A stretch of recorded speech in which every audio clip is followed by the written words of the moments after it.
Good morning. Okay, so some really interesting stuff today. This has been an absolute roller coaster of a day already. So I got up this morning and we're dealing with some stuff, and so this is our life unfiltered. And we're going to be completely transparent for you. So when something is up in our world, I know that it's also up also in somebody else's world. And so we felt that it was important to share this message, and that it wasn't just for us. When I first woke up, my question was, how do we see beyond reality? I wanted to have answers of, I know how to do it in my own mind, but because I have it as a practiced skill, sometimes I'm not as fluent in explaining to other people how to do it. And so I sat down, and as I sat down, I was guided to a couple excerpts from A Course in Miracles, which is one of my favorite metaphysical texts, and then also into another book, and an excerpt from there. And it was amazing because as I started to see a correlation between the two, I started to write. And this is what I wrote. And so what I'm going to do is just read. I have printed it off, so I'm just going to read it to you guys. And if it touches you, if it means something to you, let me know, because that feedback lets me know that not only are we experiencing it, but it is for us to share, and that our lives are a living example of what everyone else is experiencing and going through. So here we go. Lesson 104 from A Course in Miracles says, I seek what belongs to me in truth.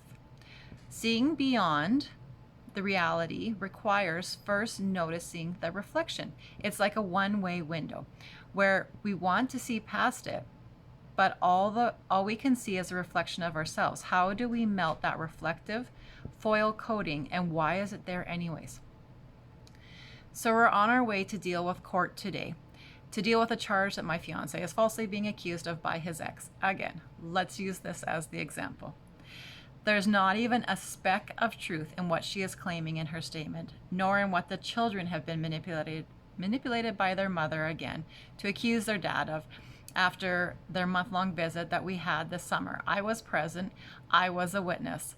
And despite the massive untruth, we still have to go through the court process because the RCMP cannot take any risks when it comes to children. And she knows this game well because this is her 9th attempt since the birth of their first son 12 years ago. I see a trend. And when a trend arises, there is an opportunity to look at the pattern for insight, asking what is beneath the illusion, what is being reflected back. Liberation comes by changing the focus rather than trying to see beyond. Take a moment to see what is being reflected back by the pattern. The pattern is what has created the thick film on the back of the glass and has now created the reflection. Blame, judgment, and unfair accusations are the themes here. So the question is, for my fiancé to dissolve the pattern which created this foil on the back of the glass, how is it that he's participating in blame, judgment, and unfair accusations towards himself? So just as a daffodil is a flower, as is a crocus and a rose, at their root, all three of these, the blame, judgment, and unfair accusations, are variations of fear. To be specific, the third universal fear, which is surrender and trust, which Greg Braden writes about in his book, Walking Between the Worlds. To experience the melting of the foil, we must illuminate the message of the reflection. In his book, he writes, you must become that which you choose to have in your life.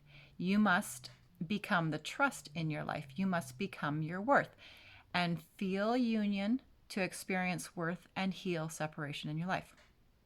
Relationships are our greatest mirrors, and they give us an opportunity to reconcile a part of ourselves that was fragmented and abandoned in our individuation stage, which is our childhood programming. By recognizing the role of the pattern, which now has your attention, you begin living in your knowledge, and you're invited to become wise. You're invited to the wisdom. This is the part of life that cannot be taught. So my fiance is being asked to become trust, to become worth, and to become union. When we participate in the awareness and the healing of the pattern, the charge of the fear in all other relationships also melts away, which means, here's the good news, especially in this situation, where the only reason she still exists in his life is to finalize this lesson for him through his awakening to it. That is when he is able to see which fully exists, which is the pattern. He will hear the message and awaken to the truth, and only then will that charge of fear no longer be able to have its effect, which means, good news, the relationship will cease to exist. Yay! Our universal fears always show up so well disguised, where we become so focused on the experience rather than on the message. And it's often easy to overlook and rationalize them into something other than their true purpose. So in this situation, where we're seeing the universal fear of surrender and trust, it's being expressed as the inability to surrender to the experience and relationships that mirror expectations of this world being unsafe and unworthy of trust. Fear is only a fraction of yourself in wholeness. In your totality, you are so much greater than any one substance that's standing alone. This pattern has served him well, bringing him to the point that we are today, the place where we release the illusions and go inside to our inner temple of truth for clarity to see the whole state, where he has nothing to fear but fear itself. And fear's biggest fear is that it no longer can scare or it no longer can control. A Course in Miracles says, I trust my brothers who are one with me. And from where he stands today, that might feel like an impossible perspective. He would in fact be saying, I trust the judge who is one with me. I trust the sergeant who is one with me. And I trust my ex who is one with me. All kinds of resistance pops up and says, hell to the no on that one. Judgments are nothing but a strategy concocted by the separate self so it can stay protected in its lonely silo. Fear has convinced us that letting go of defenses comes with a risk. But when we give them up and choose instead to validate every moment and every person, the great dissolving begins to take place. The goal is liberation from the circumstance, which means liberation first begins in the mind. To move from the courtroom of our minds that impose judgment on pretty much everything and to open to a field of acceptance and union, the compulsive thinking mind is being asked to change the focus and look beyond the perceived errors. Not so much the errors of others, which are a reflection of our inner world, but the perceived errors of ourselves.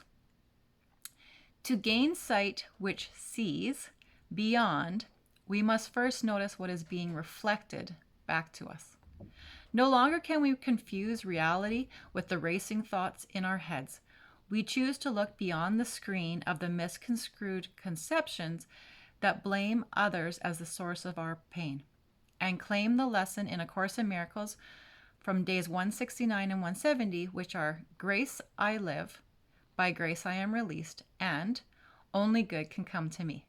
Once we drop the rules and the ideas and the evidence and the grievances which we have formed in our relationships around us, we are free and only good will come to us.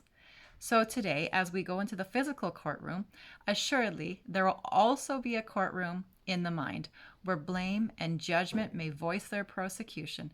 However, grace and goodness will have the final say, because today we choose to be free. That freedom of oneness is already here. Oneness existed before time, and that oneness will be here long after time. And this is what we choose to plug our minds into today, because in oneness, there is freedom.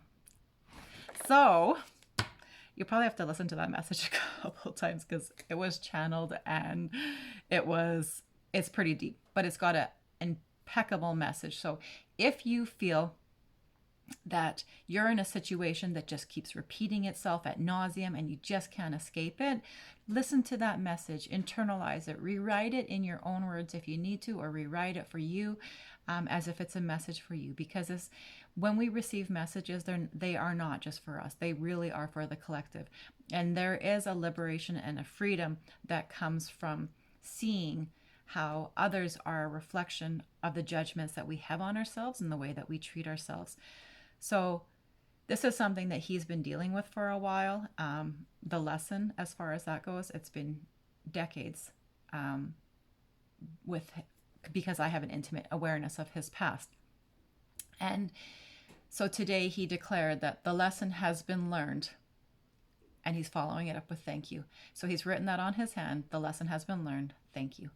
And that will be our focus, is the appreciation of the lesson rather than the judgment or the suffering that we feel has been imposed upon him. I mean, who greater could the universe find to do the things that she has done? There is very few people in this world who could step up to the plate and behave that way, but that is her journey in this path, and she has played her role perfectly. And so he is now accepting, I have learned the lesson. Thank you for the lesson. Thank you for this opportunity to evolve. Thank you for playing your part. The lesson is complete. So, just like that, so is this video. Hope this helps and serves somebody out there. Much love, guys. Have a great day.